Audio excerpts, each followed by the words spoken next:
اعوذ باللہ من الشیطان الرجیم بسم اللہ الرحمن الرحیم۔ معزز ناظرین، خالد کمانڈر آپ کی خدمت میں حاضر ہے اور آج داد دیتا ہوں میں نواز شریف کو کتنی مہارت سے اپنے پتے کھیلتے ہیں، اور اسی پتے کے حوالے سے ایک آڈیو بھی آ چکی ہے منظر عام پہ، اور پھر اب اس پتہ کھیلنے کے بعد کیا ہونے والا ہے، کیا ہونے جا رہا ہے۔ ہماری سپیڈ بہت ہی کم ہے اور ان کی سپیڈ بہت ہی زیادہ ہے۔ معزز ناظرین، جو خبریں تھیں کہ کچھ دنوں تک آنے والے ہیں وہ آ بھی گئے، سینٹ کا حلف بھی اٹھا لیا اور وزیر خزانہ کا چوتھی مرتبہ حلف بھی اٹھا لیا۔ سمجھ نہیں آتی کہ آج سے 5 سال پہلے جو ان کے ماتھے پہ پسینے تھے اور اس کی وجہ سے پرائم منسٹر کے جہاز میں بیٹھ کے فرار ہوئے، 5 سال ہیلے بہانے ہوتے رہے، بیمار ہیں، کبھی دل کی بیماریاں ہیں، کبھی اور بیماریاں ہیں، ہر طرح کی بیماریاں وہ ان کو گھیرے میں لے کے رکھی ہیں بیماریوں نے، اور اچانک اب حالات نے ایسا پلٹا کھایا، ایسا پتا کھیلا کہ ساری بیماریاں بھی ٹھیک ہو گئیں، اور آنن فانن وہ تشریف لے آئے پرائم منسٹر کے جہاز میں۔ فیسیلیٹیشن دیکھیں کتنی عزت دی گئی ایسے مفروروں کو جن پہ لوٹ مار کا کون سا الزام نہیں لگا۔ عدالتوں نے کہاں تک زور نہیں لگایا کہ وہ عدالت میں پیش ہو جائیں، اور سیلیوٹ پیش کرتا ہوں کہ جنہوں نے ایسے ایسے بہانے لگائے کہ عدالتیں ہماری بے بس ہو، اور ایسے پھر پتے کھیلے، ایسا کچھ جادو گیری کی کہ وہی عدالتیں رام ہو گئی، وہی سارے جو الزام تھے کیسے ملیا میٹ ہو گئے اور کیسے کلین چٹیں ملنا شروع ہو گئے۔ خیر، یہ تو حکومت میں آنے کا مقصد ہی یہی تھا، جو پہلا کام انہوں نے کرنا تھا وہ یہی کرنا تھا، ان سارے کیسز کو ختم کرنا۔ وہ ہو ہی گئے ہیں، ہو ہی رہے ہیں۔ تو ناظرین، چند دن پہلے عدالت نے جب ان کی مفروری کے حوالے سے اور باقی جو چیزیں تھیں اس کے حوالے سے ایک فیصلہ کیا، ایک اناؤنسمنٹ کی، ایک حکم صادر کیا کہ ان کو گرفتار نہ کیا جائے، لیکن پاکستان آنے کے بعد سب سے پہلے وہ عدالت میں پیش ہو، اور پیش ہو کے اپنی جو گزشت ہے، جو کہانی ہے وہ بیان کریں، اور اس بیس پہ عدالت اپنا فیصلہ کرے گی کہ وہ صحیح ہے یا غلط ہے۔ تو کیا خوب تماچا مارا ہے انہوں نے اس قانون پہ، قانون کے منہ پہ، کیا کالک ملی ہے قانون کے منہ پہ کہ وہ آئے اور سب سے پہلے سینٹ کا حلف اٹھایا۔ کیا خوب قانون ہے ہمارے ان پارلیمنٹری اداروں کا، چاہے وہ قومی اسمبلی ہے چاہے سینٹ ہے، سمندر پار بیٹھے منتخب ہوتے ہیں اور 4 سال بیٹھے رہے، نہ جانے کئی اجلاس ہو گئے اور ان کو ڈی سیٹ نہیں کیا گیا۔ جس مقصد کے لیے سینٹ کا ممبر منتخب ہوا، کیا انہوں نے پورا کیا؟ کیا ایسا قانون تھا کہ جو 4 سال تک ان کو لے کے چلتا رہا اور جیسے ہی آئے اس کو قبول کر لیا؟ کیا یہ سینٹ اتنی لا علم تھی کہ عدالت نے کیا فیصلہ دیا تھا، عدالت نے کیا حکم دیا تھا کہ وہ پاکستان آئے اور سب سے پہلے عدالت میں پیش ہوں، اس کو انہوں نے اگنور کیا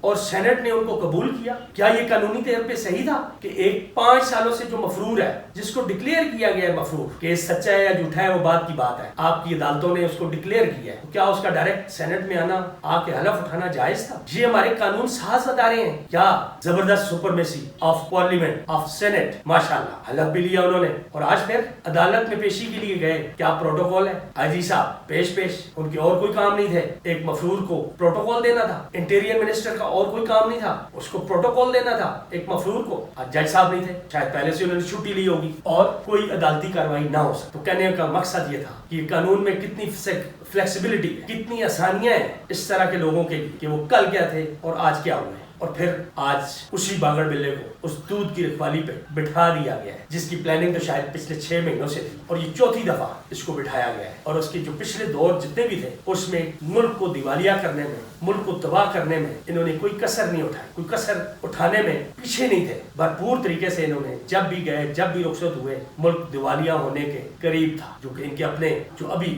منسٹر رہے ہیں انہوں نے کہا تھا برملا چیف آف آرمی سٹاف کے ساتھ۔ کیا خوب ہوتا ہے یہ قانون بھی ایسے بنا لیتے کہ جب کوئی ملازم ہوتا ہے تو اس کی پرفارمنس اچھی نہیں ہوتی، چاہے پرائیویٹ ہے چاہے گورنمنٹ ہے۔ گورنمنٹ میں تو خیر میں نہیں کہوں گا، گورنمنٹ میں تو جو بھی ہیں بلیک شیپس ہیں جیسے بھی ہیں، وہ جتنی زیادہ ٹی سی کریں گے تو اتنے حساب سے اسی حساب سے ان کو جو ہے نا پروموشن بھی ملے گی۔ لیکن پرائیویٹ سیکٹر میں یہ بات کروں گا، جو لوگ پرفارم نہیں کر سکتے ان کو ان کی پروموشنز کو روک دیا جاتا ہے، وہ آگے نہیں بڑھ پاتے یا ان کو ڈیموٹ بھی کر دیا جاتا ہے۔ ایگزامپلس ہیں وہ کہ کم ہیں، ہونی چاہیے، سزا اور جزا ہونی چاہیے، ہر جگہ پہ ہونی چاہیے، ہر معاملے میں ہونی چاہیے، کم ہے لیکن ہے پرائیویٹ سیکٹر میں، گورنمنٹ سیکٹر میں شاید یہ نہیں ہے۔ ہاں کھڈے لائن ان کو ضرور لگایا جاتا ہے، جو حق کی بات کرتے ہیں، جو سچ بولتے ہیں، جو میرٹ پہ کوشش کرتے ہیں، پاکستان میں ان کو کھڈے لائن ضرور لگایا جاتا ہے۔ آج بھی آپ کی 80% بیوروکریسی کھڈے لائن لگی ہوئی بیٹھی ہوئی ہے، اور وہ بیچارے اسی طرح اپنے آخری دن پورے کرتے ہیں، نارمل سی اپنی تنخواہ لیتے رہتے ہیں اور پینشن کا انتظار کرتے ہیں اور گھر چلے جاتے ہیں۔ لیکن جو شاہ سے بڑھ کے شاہ کے وفادار ہوتے ہیں وہ دن دگنی رات چگنی ترقی کرتے ہیں۔ مثالیں آپ کے سامنے، ایک نہیں کئی مثالیں، تو میں داد دوں گا ان کو بھی جو ان کے اوپر ہاتھ رکھتے ہیں اور وہ ان کو سبق دیتے ہیں کہ جو تم سچ پہ ہو، جو حق پہ ہو، جو میرٹ کی بات کرتے ہو، آج تمہاری کس طرح تنزلی ہوئی ہے، تمہیں کون سی کامیابی ملی ہے، ان کے لیے بھی ایک سبق آموز یہ سلسلہ ہے اور چلتا رہے گا اگر یہی نظام رہا۔ کیا عدالت کا حق نہیں ہے کہ اس کے حکم کی خلاف ورزی کی گئی؟ پہلے سینٹ میں گئے، حلف لیا، حکم کی خلاف ورزی کی، توہین عدالت کی، اور پھر پروٹوکول دیکھیں وہاں پہ آپ کا جو سٹنگ وزیر خزانہ جس کا ریزائن جس نے دیا، اس کا بھی ان کو پتا تھا کہ وہ واپس آ جائیں گے، گورنمنٹ کے خزانے سے ان کے لیے نیا ٹکٹ خریدا جائے گا، لیکن ان صاحب کے اپنے بیٹے جن کے لیے سیٹ نہیں بچی تھی تو اس وزیر خزانہ کو جہاز سے اتارا گیا اور ان کے بیٹے کو oblige کیا گیا۔ ان کے پاس پیسوں کی کمی تھی، ضروری حکومتی خزانے سے اس کو بھی لے کے آنا تھا۔ یہ ہے لوگوں کا انصاف، یہی ہے لوگوں کا جو قوم کو یہ دے رہے ہیں پچھلے کئی دہائیوں سے۔ IMF پروگرام کے بعد توقع یہی تھی کہ یہ ڈالر رک جائے گا، کم ہوگا، لیکن اس میں بھی ان کی پلاننگ تھی۔ ان کے اپنے مورے جو یہاں پہ منی ایکسچینج میں بیٹھے ہوئے ہیں، بینکس میں بیٹھے ہوئے، انہوں نے بھرپور ساتھ دیا ڈالر خریدنے کا، ڈالر مارکیٹ میں شارٹ کرنے کا، اور ڈالر اسی لیول پہ پہنچ گیا جو IMF پروگرام سے پہلے ایک دفعہ گیا تھا اور واپس آیا۔ یہ جوا بھی کھیلا جاتا رہا۔ کیوں یہ ہوا؟ یہ انہی کی خواہش پہ ہوا، یہ ساری پلاننگ پہ ہوا۔ یہ صاحب جب تشریف لائیں گے اور لوگوں کو، عوام کو دکھانے کے لیے، یہ دیکھیں جی یہ شیر آ گیا ہے، یہ بلہ آ گیا ہے، اور اس کی وجہ سے ڈالر کتنا نیچے آ گیا راتوں رات۔ پوری پلاننگ تھی۔ اور اسی طرح آپ 6 مہینے پیچھے چلے جائیں، انٹرنیشنل مارکیٹ میں آپ کے آئل پرائسز کیا تھے؟ $115 سے اوپر پر بیرل ان کے ریٹس تھے، اور اس کے بعد سے مسلسل انٹرنیشنل مارکیٹ میں آپ کے آئل کی انٹرنیشنل پرائسز گرتی رہی ہیں، اور اب میرے خیال میں کروڈ آئل 70s میں اور 80s میں آپ کا پیٹرول اور ڈیزل $1 پر بیرل۔ تو کیا ان 5-6 مہینوں میں حکومت نے ایک دفعہ بھی پیٹرول کی قیمت کم کی؟ ہاں کی ہے، کچھ پیسے ایک دفعہ کم کی، کچھ پیسے ایک دفعہ کم کی تھی، بڑے شرم کی بات۔ تو یہ بھی ان کا ویل پلان تھا، یہ بھی اسی لیے کہ جب یہ صاحب آئیں گے تو لوگوں کو دکھانے کے لیے پیٹرول بھی کم ہوگا، ڈیزل بھی کم ہوگا، اور جس کی بشارت آپ کو پرائم منسٹر صاحب نے دے دی ہے کہ انٹرنیشنل مارکیٹ میں پرائسز کم ہو گئی ہیں، تو یہ بھی ہمیں کوشش کرنا ہوگا کہ یہ ہم کم کریں۔ اور ناظرین آپ کو یہ بھی بتاتا چاہتا ہوں، اسی حوالے سے ایک آڈیو بھی لی جس میں محترمہ لاڈلی یہ کہتی پائی گئی ہے کہ جی ڈار صاحب کے لیے کچھ کریں، ڈار صاحب واپس آئے کسی بھی طریقے سے۔ اور اسی حوالے سے بڑی شرمناک بات ہوئی ہے جج کے حوالے سے کہ جج کے ساتھ کیسے نپٹا جائے۔ پرائم منسٹر صاحب فرماتے ہیں کہ کوئی رپورٹ تیار کرنی ہوگی جج کے، اس کے خلاف کیس بنانا ہوگا، نہیں تو ناممکن لگتا ہے جج کمپرومائز کرے اس کیس۔ تو محترمہ بھی فرماتی ہیں نہیں کچھ نہ کچھ کرے کہ وہ کمپرومائز پہ راضی ہو جائے۔ تو محترم ناظرین یہ سارے وہ سلسلے ہیں، یہ سارے وہ کھیل ہیں جو آج آپ کے سامنے آ رہے ہیں۔ یہ آڈیو بھی اسی چیز کی گواہ ہے جو جون کی ریکارڈڈ ہے، تب سے یہ سلسلے ہیں، تب سے ان کی پلاننگ ہے کہ یہ پتہ کس طریقے سے کھیلا جائے گا۔ دن رات اس پہ کام ہوتا رہا، باقی بھی کیسز کو ختم کرنے میں اور اس طرح کے مفروروں کو، عدالتی مفروروں کو دوبارہ واپس حکومت میں لانے کے لیے یہ کوششیں جاری رہیں۔ اور آج آپ نے دیکھ لیا اس کا نتیجہ، اس کا رزلٹ آپ نے دیکھ لیا کہ وہ آ گئے اور وہ دودھ کی رکھوالی پہ بھی ان کو بٹھا دیا گیا، اور وہی نتیجہ وہی ہوگا، چاہے آپ کا پیٹرول ڈیزل بھی سستا ہو جائے گا، ڈالر بھی نیچے آ جائے گا، لیکن جو اورا آپ کو رزلٹ ملے گا اس پاکستان کی اکانومی کا وہ وہی ہوگا، کیونکہ ایک اکاؤنٹنٹ جو ہے وہ نہیں کر سکتا، وہ ہیرا پھیری تو کر سکتا ہے لیکن اکانومی کا اچھا سولوشن نہیں کر سکتا۔ تو اب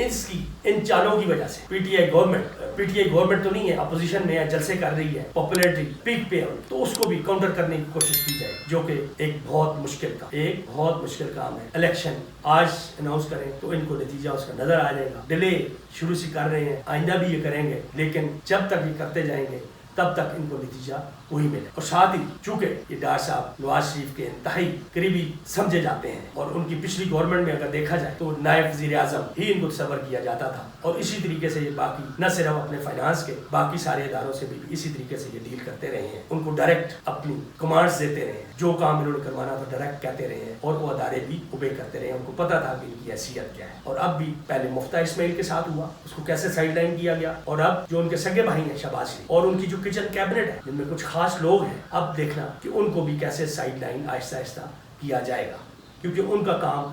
جو اس مشکل وقت میں انہوں نے ان کا ساتھ دیا ہے وہ ان کا کام پورا ہو گیا ہے، ان کی خدمت پوری ہو گئی ہے۔ اب ان کو بھی سائڈ لائن آہستہ آہستہ کرتے رہیں گے، اور یہ ڈار صاحب پورا ٹیک اوور کریں، اور پھر اگلی اب ان کی بھرپور کوشش ہونی ہے ان سب کی کہ نواز شریف وہ تشریف لائیں، نعرے پھر سے بجنا شروع ہو جائیں گے، آجا بھائی آجا بالما تیری لوڑ پہ گئی ہے، آجا تیری کمی رہ گئی ہے، تو نے جتنے جھوٹ بولے تھے وہ سارے جھوٹ تیرے قبول ہو گئے ہیں، تیری وہ جعلی بیماریاں تیری وہ پلیٹیں وہ ساری اب ٹھیک ہو جانی چاہیے اور واپس آ جا. اور یہ قانون اس کے لیے بھی راستہ دیکھنا کیسے ہموار کرے گا, اپنا منہ کیسے کالا کرے گا یہ قانون. اور وہ جو باہر بیٹھا ہوا یہ ساری سازشیں کر رہا ہے اس قوم کے خلاف, اس ملک کے خلاف, وہ دیکھنا کیسی کالک ملے گا, کیسی چپیڑ لگائے گا. وہ دن بھی اس قوم کو دیکھنا پڑے گا, اس 22 کروڑ عوام کو دیکھنا پڑے گا. اور پھر حال وہی ہونا ہے, شاید یہ موقع اس عوام کے لیے دوبارہ اس کو نہیں ملے. اس کے ساتھ ہی آج کی ویڈیو کلوز کرتے ہیں. سلو ہیں ان لوگوں سے, یہ لوگ بہت آگے ہیں, کوشش کریں گے کہ خبریں آپ کو ٹائم میں پہنچائیں. اللہ حافظ. پاکستان زندہ باد.